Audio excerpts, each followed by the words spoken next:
Thank you, sir. May I request Shri V. Shankar to please address the gathering.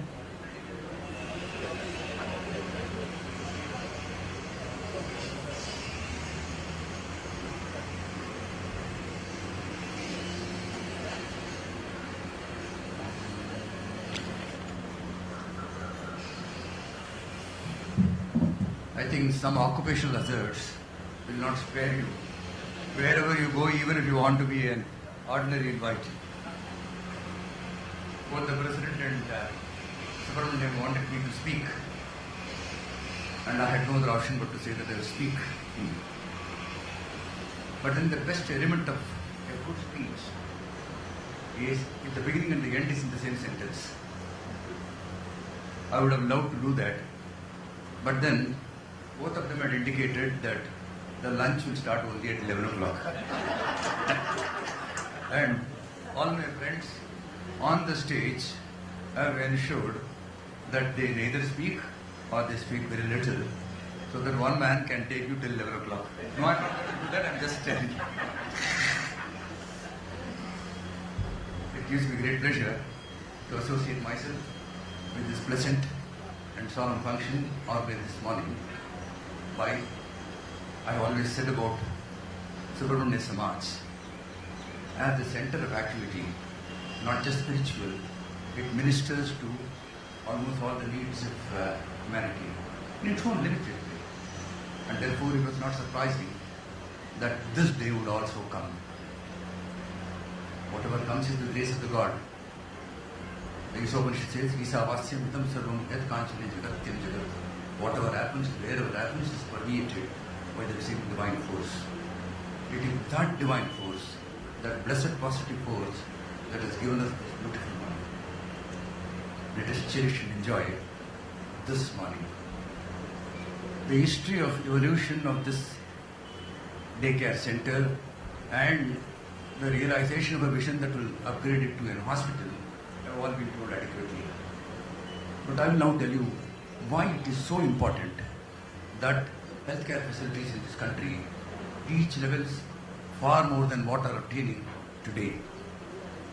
It is pathetic, there are no better words to explain, that a country which claims to be the fifth largest macroeconomy in the world in terms of GDP, which says it is racing towards the third largest economy by the same parameter, spends only 2.5% of the GDP on healthcare. And mark my word, this is the highest ever spent by the government of India. I don't know whether the figures are out now, because this is for the year 2023-24. Nirmala Sitaraman was kind enough to say that this year we are upping the budget to 2.5% of GDP, and what would have been spent, only the midterm review will tell us whether at all we have done this. Contrast this with the spending by developed nations. America has spent 17.7% in 2022, I don't have the data for 2023, of its GDP on healthcare. All other nations, European nations and other developed nations elsewhere in the world, including China and Japan, spent more than 12% of their GDP. In a country as populous as this, to have a spend of only 2.5% of the GDP indicates how important an activity like this is. This could be a small activity. Tembe, tembe, tale saje, we say in Marathi. It is only these small pools that will make the mighty ocean. It's not that you all jump to make the biggest of hospitals to serve humanity. It's only through these neighborhood community development that will take you to the final goal of health for all. The Alma Ata Declaration was a 1980 declaration of the United Nations. 44 years have rolled by, and health for all is a pipe dream, not even a distant dream, it's a pipe. I was extremely happy when I saw that 13-bedded dialysis center is going to come. Or it has come, I'm sorry, it has come. If ever you were to examine the macro position in relation to the renal impairment, the CKD, the chronic kidney diseases that we have, you will understand how important this will be with the course of time. We don't have perfect statistics in relation to all these ailments, but since the Pradhan Mantri Yojana has started for dialysis from last year, The first assessment is there are around 20 lakh patients who are on dialysis in the country. It's too small a number, can't be trusted, but accept what the government says. 20 lakh patients who would require 28 crore dialysis procedures per year. That's again the estimate of the government, that 28 crore procedures have to be done. Each year, the government has estimated that 2.2 lakh CKD patients are added to those in need of dialysis. And these people add to an incremental 3.8 crore dialysis procedures per year. So that means roughly, as on date you need, even in the estimates of the government, 30 crore procedures to be done. If you think of starting with 4, you can do 2,500 procedures on an average of 2.5 procedures per patient per week. Because some patients are on twice a week, some patients are on thrice a week. So we can understand how infinitesimal it is. But then beginnings have to be made. When 4 becomes 13, 13 becomes an hospital, we know we have travelled some distance in elevating the sufferings of the poor. And we always say that people do not die of renal impairment, they die of penury. That's basically because renal impairment is a lifelong disease. And if you go across anywhere, the minimum dialysis procedure cost is 1,500 rupees minimum in even ordinary this thing. Unless you come to those hospitals which are accredited to the government under the Charitable scheme, then it can be much less. But the question is, if a person were to spend 4,500 rupees per week and then continue to spend week after week, month after month, year after year, you won't be left with anything even to survive. And therefore, when nutritional deficiency comes, it will accelerate his death. That would not come from CKD, but would come from some other factors and ailments of the body. So that shows how important an activity like this is. Creating large hospitals are fine, because over the 77 years of our independence, our planners have failed this economy only by being urban-centric. We have large facilities that are being created disproportionate to the requirements of the people in the urban areas, whereas there are no facilities in rural India. In hinterland, you have to travel at least 2-3 hours by any means of transport to reach the next point, and all emergency cases will result only in death. So when there is need to expand the infrastructural facilities in rural India, it is equally so that the urban poor need to be addressed. They are no different from rural masses. And the urban poor, where can you just go across, you will see urban poor over here.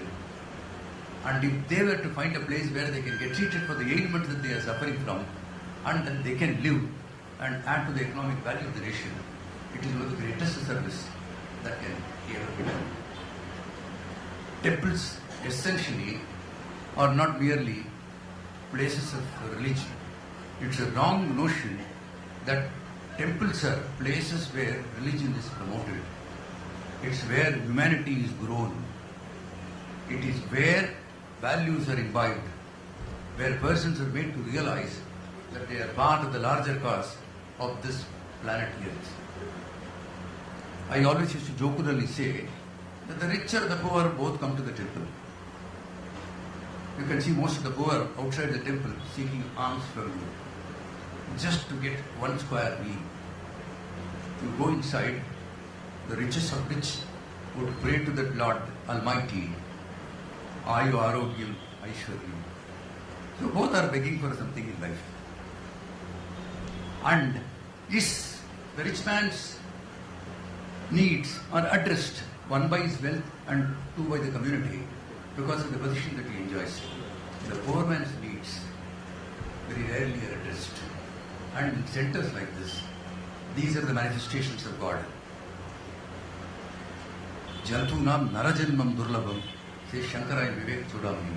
To be born as a human being is extremely difficult. And then to die like an animal. Manushyarupena Mragaschcharanti. Walk like animals in the earth.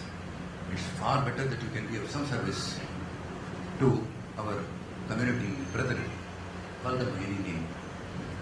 And I'm extremely happy. In fact, he said that 25 years before I said that this is what you should do. And this is what I've been promoting all along, across the country. I've been telling temples either to use their resources to go for community welfare or help others who are into it. But Subramanya Samaj has taken the lead, not only in having a center, and I can promise you, if they do not achieve a further expansion of this, then they can be damn sure that I will come here and complete it. But only I need longevity which only Lord Muruga can give to me. If he gives, I promise you, if both the Subramanians were to fail, they will not, I can bet you. That's why with confidence I am telling. I'll come. But initiatives like this can never survive, can never grow, can never be maintained without public philanthropy. It is not that only the rich need to give, even the poor can give. As Subramaniam correctly said, it's not just money that we are to give across. In the tomb of Christopher Chapman in Westminster Abbey, this is what is written. This is the epigraph, it's there in the tomb itself. What I gave, I had. I have. What I spent, I had. What I left, I lost by not giving. So don't leave anything for anyone.